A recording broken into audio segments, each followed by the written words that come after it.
appropriate time. Hey, Greg, My guess goodness, what? that is awesome. We are live on Escrow Tuesdays here. Hello, and welcome to Escrow Tuesdays. This is Charles and my co-host Narhee Nguyen, and we are live on Facebook. That's right. All right, cut that music. Oh, we keep the music going. I kind of like that. Yeah, I like it. Right. Anyway, hey, welcome to Escrow Tuesdays. We already gave that Siri welcome. Hey, that voice is no longer on TikTok anymore, if anyone didn't notice. Oh. Yeah, it's some other voice that doesn't sound like that. Maybe Alexa got jealous. I don't know what the story was.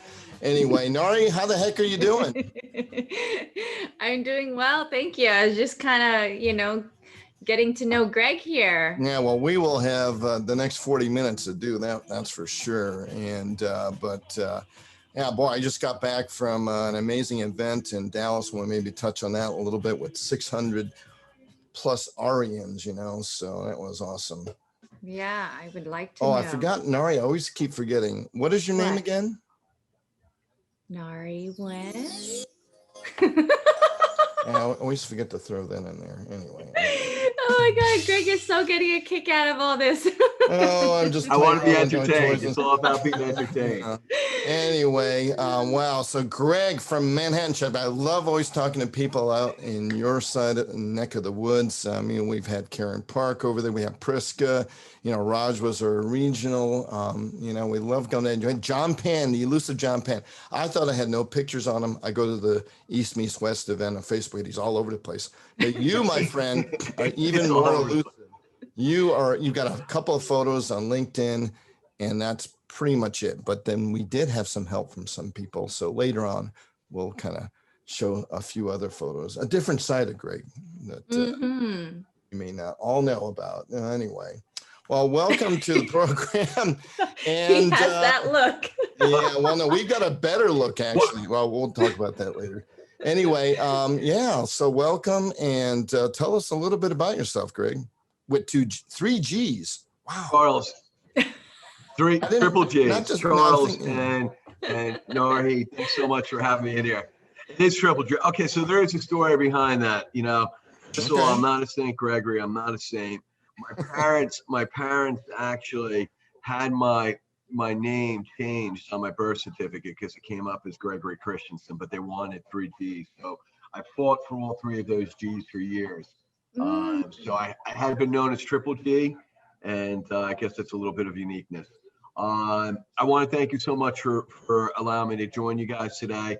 Charles, I thank you for your friendship. I also thank you for all the great things you do for AREAA in support of our initiatives throughout the country, in support of our regional chapters. You've been a great gentleman. So I'm Gregg Christensen. I'm a managing director with Southwell Realty Capital. We are a capital advisory firm, and we specialize in debt and equity capital placement. And we also work on some selective investment sales.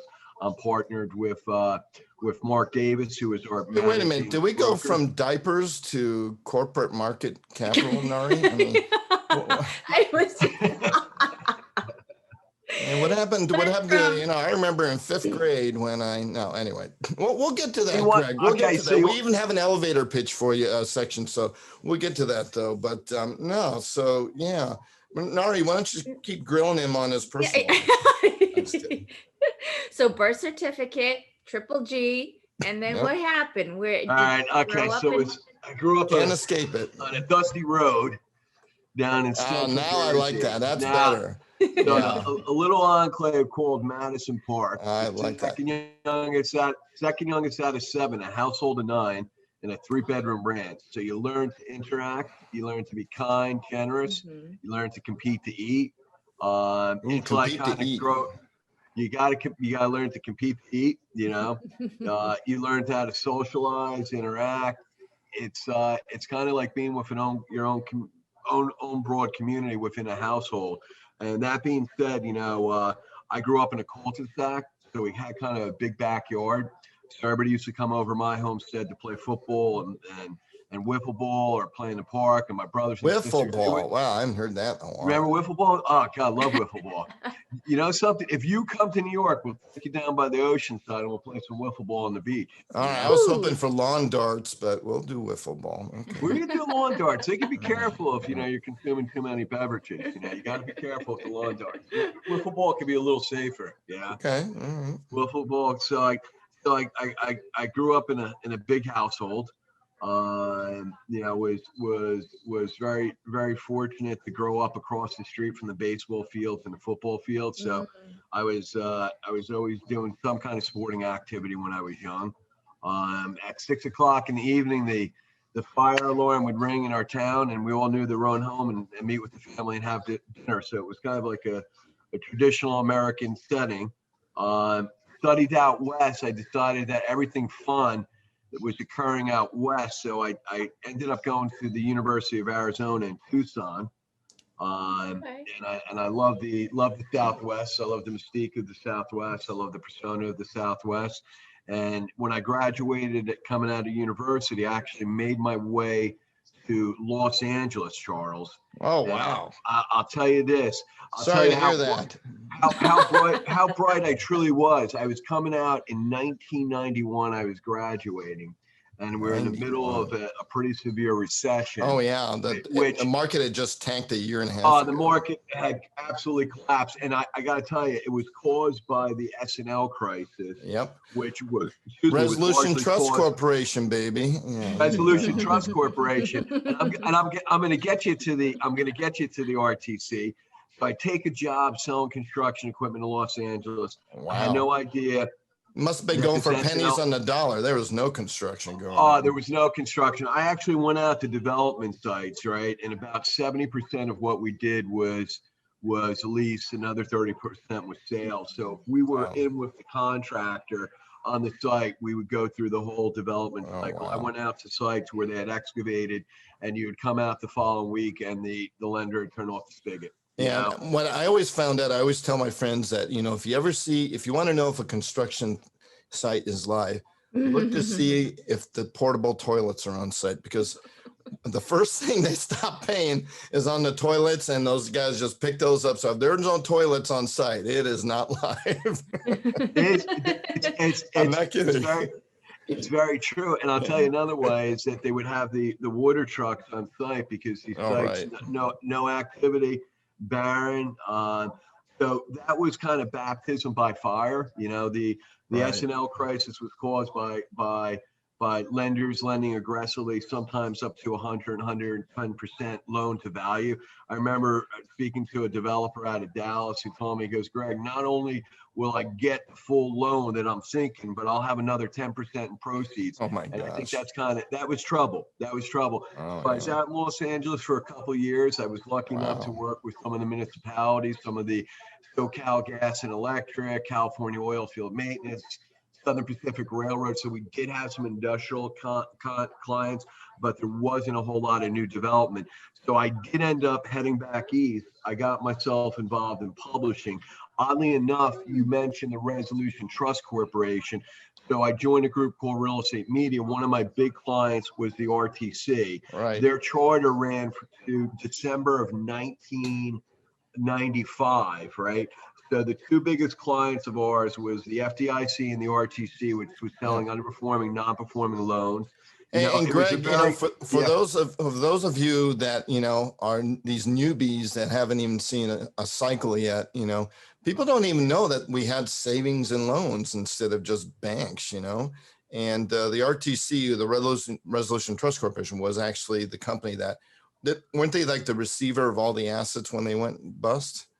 Yeah, when they went bust. So yes, it was, that basically the FDIC, right, which would handle the Office of Receivership and Resolution, basically formed the Resolution Trust Corporation, which was basically to capture as much value from these failed banking institutions and their physical loans and assets. Interestingly enough, some years later, as publisher Real Estate Media Group, I was hosting an event down in Central Florida, and I had the honor of having Jack Kemp, who was the Secretary of HUD, old number 15, who won a couple national championships for the Buffalo Bills for the AFL. He actually signed a couple footballs for my sons. And he talked about a story where he was in a room and he was surrounded by all these smart people. And he goes, we have this huge problem with all these failed banks. They're talking about the formation of the Resolution Trust Corporation. And he goes, I'm sitting with all these smart guys. And he goes, I throw up my hand. He goes, what if, we got all these bad assets. What if we suspend capital gains? And, if we suspend capital gains on these people who acquire these assets and loans, how quickly can we move these off the books? And everybody agreed that would be quite amazing. They did eventually move these off of the books. You had firms like, Whitehall Funds with Goldman Sachs. You had Colony Capital. You had J.E. Roberts. They were buying assets at cents on the dollars, 30 cents on the dollars. Really, to be honest with you, I anticipated, Charles, during the great financial recession, that there was going to be an RTC 2.0. Yeah. This is a humble reminder to anybody out there. I kept up my contact with the FDIC. I call them every year or so just to keep in touch. How's everything going? Greg, everything's good. Our financial institutions are sound. When it hit the fan, I was actually able to get them to participate at our National Distress Asset event. We actually moved it to Dallas because of the concentration of special services. So keep up those relationships because you never know when a market dynamic is going to change. Thankfully, this go around with the pandemic, it hasn't been a debt crisis in the sense of where in the financial crisis, capital was constrained. There was the CMBS market had shut down, the credit markets had ceased. Really, the only capital flowing to real estate was agency loans. You following this, Narhee? It's like everything's like going. It's a whole new world. Yeah, in case you're joining us here on Facebook Live, Dick Lee that says could barely hit Greg. Well, Greg, you need to speak up a little louder, maybe. I don't know. It seems fine to me. And then you got Brian on looking. He says audio is bad. All right. Well, maybe audio is bad. Yeah, that's all right. Well, we'll figure that out later. But we've got a recording on here. So, hey, thanks for telling us a little bit about yourself. It was more than a little, huh, Narhee? Yeah, I mean, I'd have to take him back a bit to understand everything he was saying, but that's a lot to take in. Wow, but it was fun. It's fun. All right. So, well, you're in the capital markets now, and things are going good. But you are now the president of the AREAA Manhattan chapter. There's only 42 of you guys, Greg. And some people have a very quick rise to that position. Some people lurk around for 10 years and then suddenly do it. So tell us your story. So in 2015, I was down in Austin, Texas for the CCIM Institute National Meeting. How's my audio? I think it's fine. Brian says I need to pay the bill. That's all. So I'm down there for the CCIM National Convention, and my friend James Hong, who was the AREAA National 2020 president, had said to me, he said, Greg, you need to get involved in AREAA Manhattan. It's an incredible organization. And he said, you need to get involved in AREAA Manhattan. Fast forward 2017, I make a career change from publishing over to the transactional side. A couple friends, including Nguyen, Julie Kang, who's the president of AREAA Manhattan at the time, said, Greg, we'd love you to get involved. We're doing this East Meets West Real Estate Connect. We know you have this publishing background. You put these events together. Could you give us a hand? I said, I'd be glad to help out. They were very welcoming. They invited me to the AREAA Great Havana Room event. Turned out I had more friends in there. I've always been fortunate. I have a lot of friends in the Asian community, Asian real estate community. They were very welcoming. Then I got involved in the organization. They asked me if I'd be willing to join the board. Then asked me if I'd be willing to run for president, vice president, president, and here I progressed. And interestingly enough, my friend James Hong, ironically becomes area national president. And here I find myself as area Manhattan president. Actually, during our first board meeting of my presidency, he happened to be in Manhattan and joined us, which I thought was really fantastic. And it's a dynamo organization. I have a lot of great friendships, relationships here, highly ethical, professional individuals, and you're going to make lifelong friends here. So I hope anybody who's not familiar with the area gets involved, reach out to Charles or anybody, or Narhee, or anybody else who's joined us today. Gotcha. Yeah. Well, thank you. Yeah, it's so let's name some names here, Greg. Who was the one that actually kind of like said, Greg, man, we need you. We need you as a new recruit. How did that come about? Rachel Kahn. I gotta tell you, actually, I would say Rachel was handling the marketing. She's such a great lady. I could tell you that we've had a very engaged chapter. She asked me if I'd help and support the marketing. She was also the treasurer of our organization, so she was running dual roles. We actually did a membership outing that June of 2017 on one of the Manhattan rooftops. And when I went to that event, Rachel says, "Greg, you got to sign up as a member now." And I did it right there on an iPad, which I thought was dynamo. Interesting enough, mark your calendar. We haven't set the exact date, but we are going to be planning a rooftop summer mixer. Ideally, I think we're looking at the week of July 12th, but I'd love to have you guys join us. I do want to point out that we are doing live events for area Manhattan. We actually hosted our first showcase event for One Manhattan Square, which is an 80-story super tall condo that was built by Gary Barnett right at the foot of Manhattan Bridge. And we were following all COVID protocol as it stood to that date and time. We had a good mixer at the event, good social distancing. And we also have recently surveyed our members, and people want to get out and socialize and get re-engaged. The vaccinations are increasing, and there's a lot of good stuff happening out there. So, in our golf outing, a quick plug, we have a joint golf outing with Area East on it's coming up, right? Yeah, it's June 24th. So we're really excited about that. And I will tell you this as well. We do collaborate among chapters. You know, this is a community, it's an organization that does for the greater good. I want to call out John Pan. I want to call out we have him.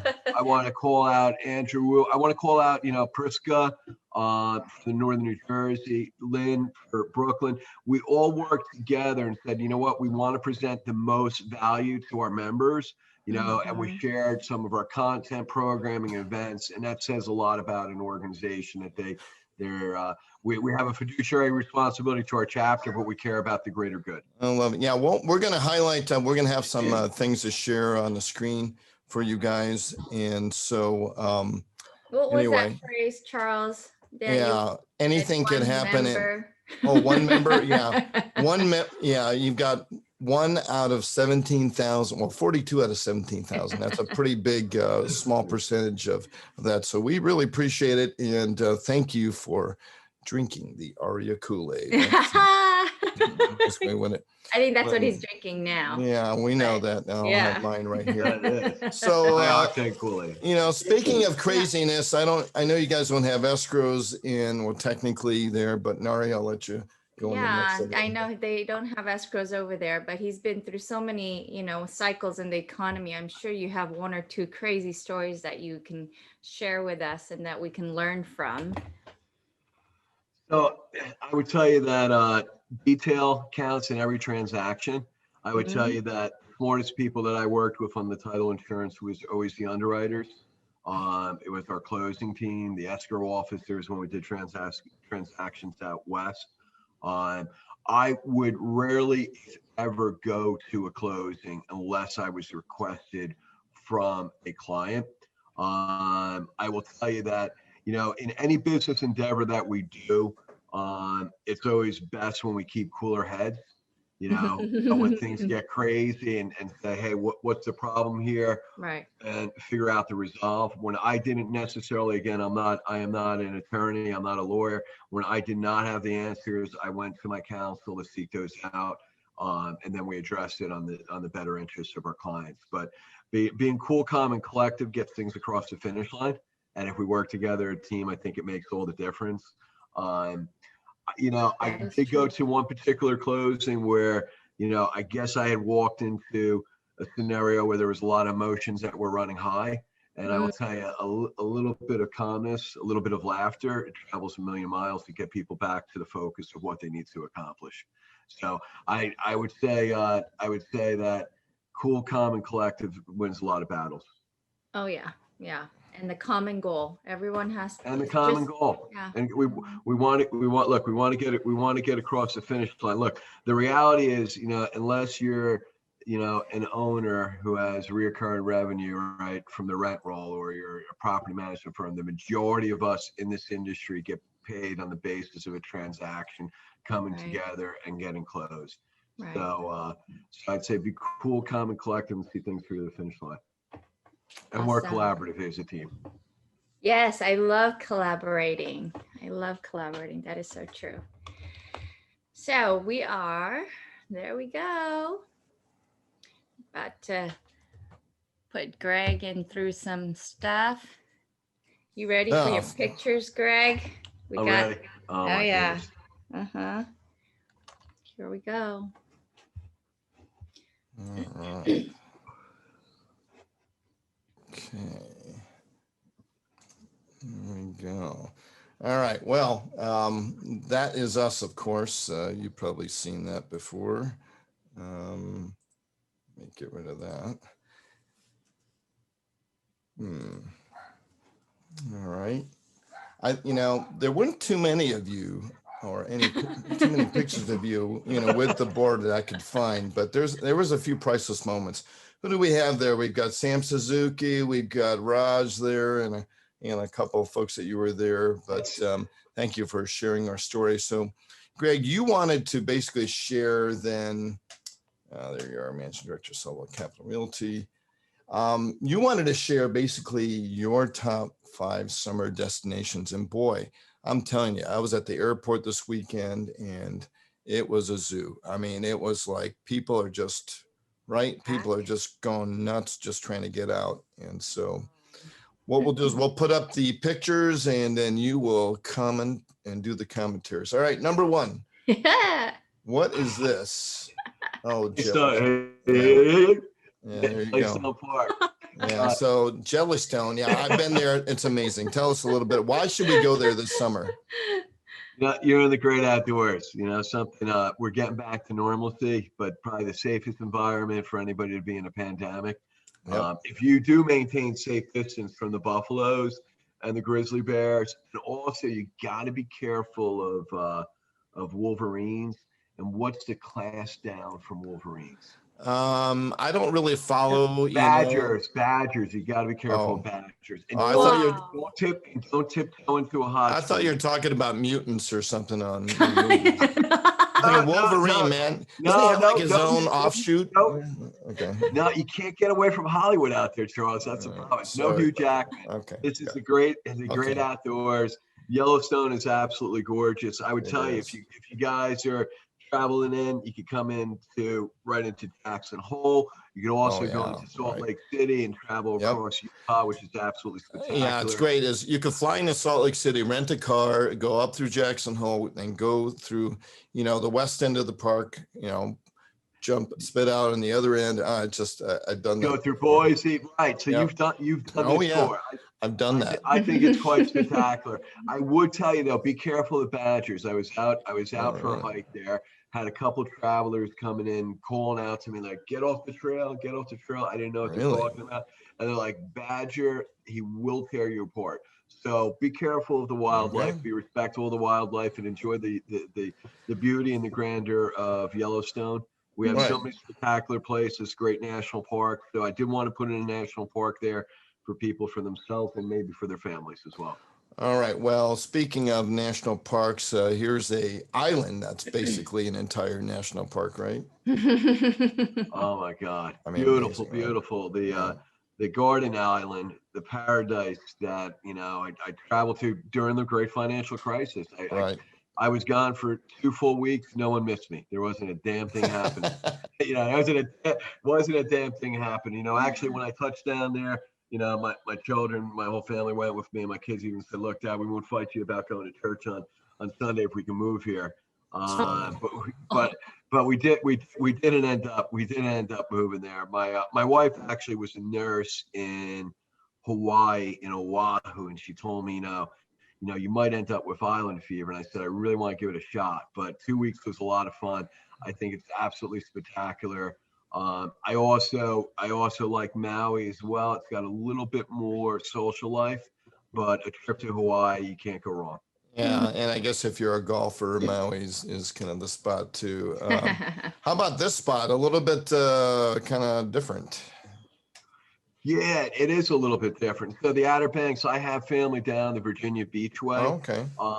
So I've traveled every couple years down to the Outer Banks. You could usually get quite a spectacular house kind of right up on the waterfront. I would say at least 40% what you would pay here, east of me in the Hamptons.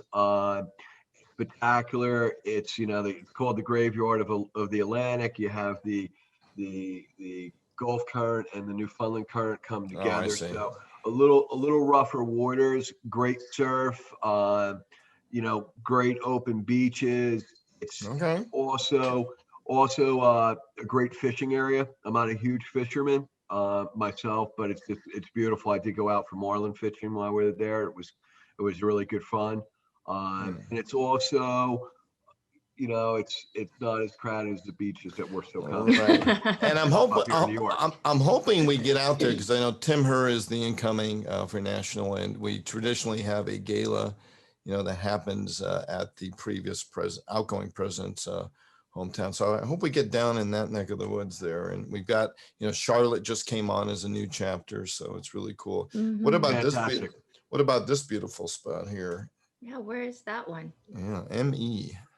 Oh man, Acadia National Park in Maine. So it's Oh, quite wow. quite spectacular area. I did a family. Well, actually, I was up there with my wife and myself, and it was you remember events correlated with some events in history. This is when Princess Diane had passed away. And Acadia National Park has these beautiful carriage roads. It's right on the coast up there in Maine. It used to be a playground of the Rockefellers. Oh, I see. Absolutely spectacular, gorgeous. It's a pretty area for you guys to travel. And again, I'm a big fan of all these national parks and resources. Oh yeah, it is amazing what we've got. We've got arches and and so many parks just in even Utah. I mean, everywhere. So we've got some amazing scenery out here. Yeah, I mean we're lucky. However, but we love that scenery, but in the end, it just comes down to let's get drunk and party, right? And Just party, get yeah. drunk and party. Man. Look, it's happening. We're getting together. We're going back to our Right, cities. We're yeah. going out for drinks. We're going out to dinner. We're socializing. New Orleans, that's so rich in culture and history and music. It's really quite spectacular. Love the French Quarter. I'm anticipating we're on Bourbon Street right there. I would tell you, I used to stay at a place called the De La Poste Hotel, which was parallel on Chartres Street, and which is now the W New Orleans. Gotcha. Great spectacular place. If you ever guys got the the French balconies coming out. It's a great location. Omni has a couple great properties down there too, within the quarter, another one across Canal Street. I just love the city. But Greg, you're not going to spend a whole lot of time in that hotel room, are you? We're going to be passed out on that sidewalk instead, right? So we're going to miss out the there's early morning plenty of room checkout. for us. Okay. I was right. I look like I was on the bench over there. Maybe that was your. Hey, so that was your top 5. I was expecting more on the New York side, so we kind of threw in. We'll do a little quick Escrow Tuesdays top 5 There we go. Manhattan hangs, Greg. Let's see how good we are. All right, there we go. Number 1, what is that? Duh, that is Central Park, of course. You know, no visit to New York or Manhattan is complete without strolling through here. So you can go through and be like Gordon Gekko and says, "Great, good," or something, whatever he does. Okay, yeah. Anyway, never forget that one. And then, of course, we've got, hey, they've got some amazing museums, right? We've got the Natural History Museum. And of course, talking about the Rockefellers, especially in the wintertime, get out your skates. And I guess there's a really cool kind of parapet or a viewing area from that, right, Greg? Yes, there is. Yeah. Yes, there is. Yeah. And then, of course, you got to stop by at this place, which is St. Patrick's. So many places. Right across the way. Right? Yeah. So it's like that. And then, of course, this might be, I've never obviously been there because I haven't been in New York in a while, but the 9/11 Memorial looks it's moving, and we'll never forget, none of us. Exactly. All righty. Well, after that, where do we go? Well, it is Escrow Tuesdays surprise. Let's see what we got music going on here. So, no, we don't have that kind of music. All right. So we have your surprise guest segment, and we always have something that we prompt you with, like this, and this is going to be, hey, I haven't got it here. And we got Gregg Christensen, Manhattan borough expert. So, hey, you're in the city here. So we're going to expect you to know the ins and outs of every little borough and, Here we go. area. But, let's see what we've got. You ready, Greg? Fasten your seatbelts. Here we go. Here we go. Well, there is one borough or area that we like the best, and I know that you'll be an expert in, and that is Greenwich Village. All right, so, as of course, the most famous people from Greenwich Village is who, Greg? Village people. Of course, yeah. I mean, who doesn't like the Village people? And how many? What's that like? No idea what that was all about, but hey, they are from, some people thought it was the East Village, probably more Greenwich Village, right? All right, so here's what we're going to do. We're going to throw out the top 5 Village people facts and see if you could follow along here. So, all right, so do you know, well, we already kind of gave away where they're kind of from, but when were they formed? I'm going to throw it out randomly. I'm going to say 1977. Ooh. Wow. Do we have any prizes available for a guest? Wow. That's good. See, I don't know if you should be proud to know that or it's just luck, but 77. That's good. Yeah, that is good. So yeah, some French guy was in a bar in Greenwich and going, there's a guy dressed like an Indian chief there and a guy that's dressed like a cop. Hey man, we could kind of put together some sort of group. So it's kind of what ended up happening. It's all right. Number 4. Wow. All right, Narhee, what do we got here? Name the top 6 hits, Greg. Come on, Greg. Throw them out there. Wow. Well, a couple of them should be easy, right? We got one playing right now. Young Man. Yeah. Yeah. All right. So that's YMCA, of course. But here's the list of 6. You had Macho Man, remember, and then we had In the Navy. Macho Man. Yeah, remember that Macho, and then you had YMCA, of course. Yeah. In the Navy. Believe it Where did that one go? In the Navy, you could sail those 7 seas. Yeah. Oh. Wow. We want you. We want shoes. And believe it or not, the Navy goes, hey, this would be a great idea. We'll put them on the Bob Hope special. We'll go to San Diego in the Navy. And that's where they shot the video. And they had no idea what their kind of real aim was, which was to expose that anybody from the LGBT community could be anybody, right? It was like a mainstream, but that was kind of interesting. They had Go West and Can't Stop the Music, which we'll cover a little bit later. All right. So number 3. Can you name, all right, who is this guy? Of course, he's the cowboy, Greg. Come on. I was going to say cowboy. Okay, all right. Don't be shy. What about this guy? Biker? There you go, the biker. Yeah. Okay. Hey, we put a name to these people, There you go. He was actually we call it Native American now, Greg, got to be a little more sensitive. Thank you. Okay. Yeah, no, but he was actually an Indian chief. That's what he was apparently. I don't know if he was Indian. And then, of course, he was, I got him as cop. Right, but Okay. they call them GI. What is that? I don't know. It's a, it's a government investigator. I don't know what it was. Anyway. And then, of course, our favorite in the real estate world. That's right. That's what we should be. That was David Hondo. And then, this guy changed. He was a sailor at first, and then I've seen him in some Army garb too. So Navy guy? Yeah, he was a sailor, Alex Navy Whaley. guy? So there we go. Wow. All right, number 2. What was the name of their movie? I'm sure you waited in line for that one, and I got the text. Well, it was the reason for their demise. In the Village? No. Well, that would have been that would have been the sequel. It was called Can't Stop the Music. All right, yeah, that's what it was.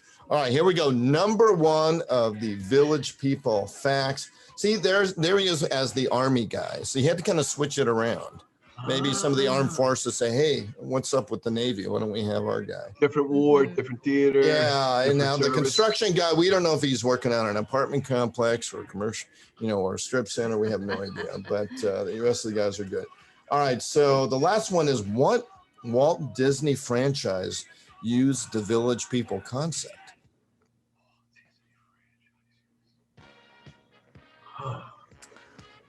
All right, well, we won't keep it running, but it was actually Star Wars. Check that out. You've got, little Jawa, and we've got Jar Jar Banks as the Indian, and we've got a stormtrooper as the cop. Well, that makes sense, right? He's the cop guy.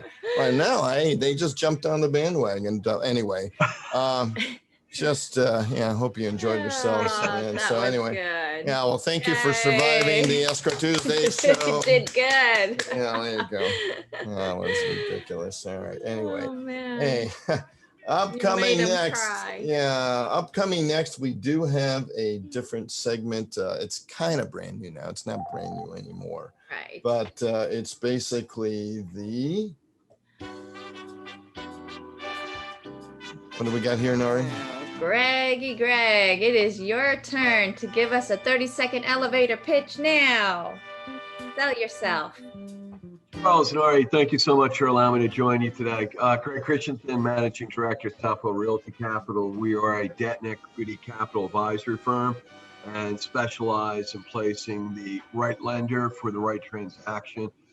We got a team that includes big syndication lenders. We have another individual that comes from the big accountancy world, great evaluation and due diligence services. And I myself have one of the most interesting Rolodexes from my prior career as publisher of real estate media groups. So we would love to work with you.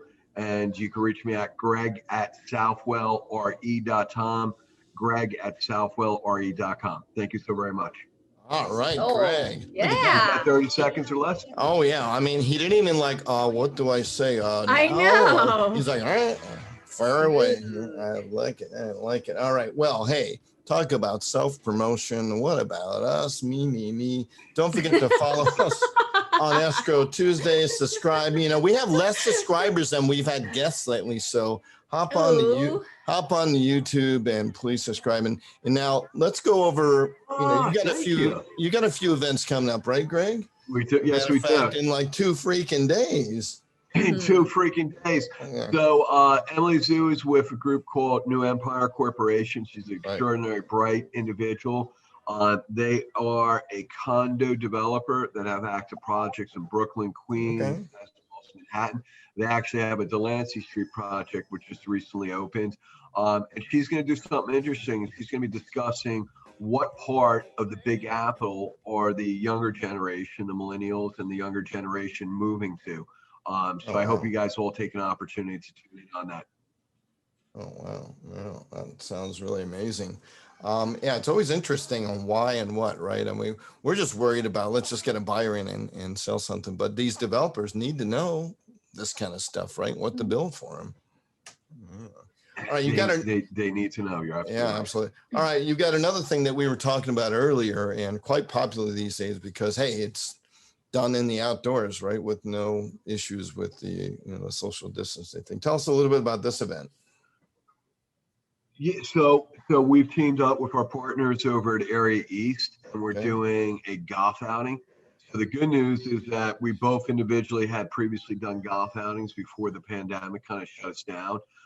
It's right over at the Douglaston Golf Course, which was previously a private golf course, and it's actually at the highest point, one of the highest points in Queens, so you get an actual spectacular view of the Manhattan skyline. Oh, wow. And it's also very, very close proximity to an accessibility from Queens and Brooklyn. So we really want you to go out there. We made a point of also having a lunch where individuals who don't play golf could come out and they could actually enjoy the day, because we want you to have the opportunity to network, get back into the swing of things, so to speak. Yeah, hey, I noticed. no Really pun excited intended about there. no pun intended there. And look, and we do have sponsorship opportunities. You could either reach out to John Pan, myself, Cassandra Cho. We'd love to get you involved. You can send me an email at Gregg Gregg at southwellre.com. Let's get you out there on the greens, get some exercise, have some fun, make some new friendships, and then close some business. Yeah, and I had just attended one in up there in AREAA Solano. Kim Liu, thank you very much for the invite. And I was there with Jasmine Nguyen, one of our CDC committee members for last year, and she's a real estate attorney. So I got to spend a whole 18 holes as my golf cart mate, getting free real estate legal advice. And she goes to me, Charles, I hate doing stuff I suck at. I'm like going, yeah, me too. Like we're using like a mixed set of golf clubs. She doesn't even have a putter or even woods, and I've got still plastic wrap and price tags on my golf clubs, from not playing often. So anyway, but it's good to have that other option, right, to hang out, because it's really, you're going to spend a lot of time with these 4 or 8 individuals, however it's stacked up. And it's a great way. I mean, it's so much better than just popping in at a kind of a mixer event where you're not spending a whole lot of time, but you really get to know the person, and you either really like them and connect, or you're like, who are these buffoons? You just never know.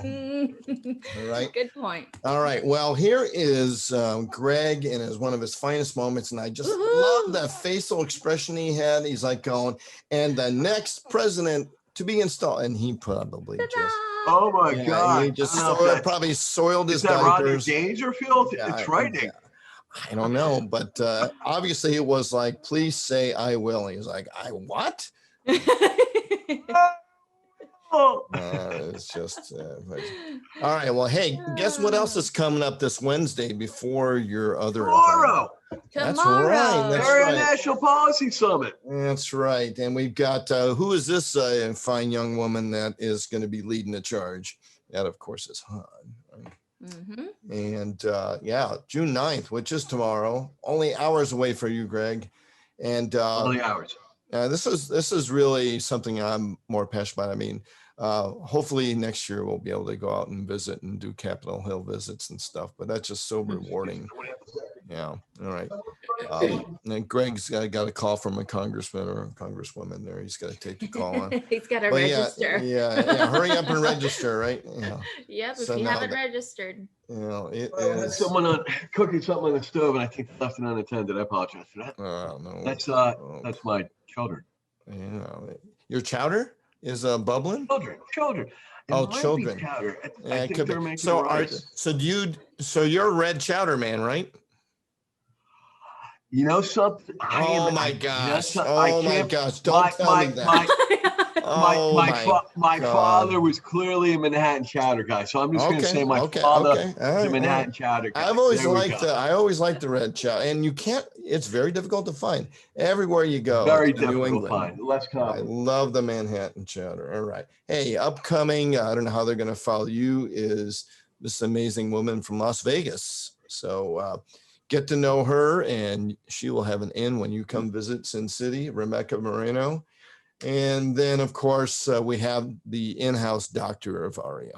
Liza. That is Dr. Liza Fung. And then let's see if you know who this person is. Gregg with 3 G's. That is Steve Way. I just saw him. He's probably the tallest guy in AREAA. I mean, he makes taller even than Brian. Yeah, no, he makes Brian look like he needs a few inches. No, it's seriously. You see him on all the photos, and I'm like, you know, he's on one knee in the front, and he's still taller than some of the women up front. That's pretty funny. Anyway, so he will be on next, and of course, you know, we may start a new series called I Am Legend series. Maybe not. We don't know. But look who we spotted in Dallas the other day. Yeah. Rumor is we're going to turn that and put it on a T-shirt, and it's going to go like hotcakes. So, hey, Gregg, just like that, 45 minutes or 50 minutes has come to an end. And of course, we have to kind of part out with this fine group photo. If you really look closely, Gregg, you might be able to see a resemblance of some of these folks in there. So anyway, we are all as one as all, and you know, spread the AREAA love there. But yeah, it is just fine stuff. So, you know, you're on mute, Gregg. Well, that's all right. You guys are talking about.